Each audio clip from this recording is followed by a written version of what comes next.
How to share music in Instagram DMs. Let's get started. First, you'll need to update your Instagram app to its latest version. So launch your Play Store or App Store, then search for the app Instagram. After app appears, if you find the option of update, just click on it and update the app to its latest version. Then you can launch it. Now navigate to the conversations page.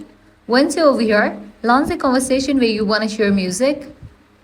Now at the bottom, you're going to find the message box. Along with that, you're going to find different icon. Click on the sticker kind of icon. Now here you're going to find different options such as AI stickers, cutouts and music. Click on the option music. Now here you're going to find a list of music. Select the one that you want to send, or also you can search for it. If you want to search for it, at the top you're going to see the search box. Over there type in the music name. After music appears, click on it. And it will be sent. So this way you are able to send music in Instagram DMs. So that's a wrap for this video. If this guide helped you out, do not forget to like, share and subscribe.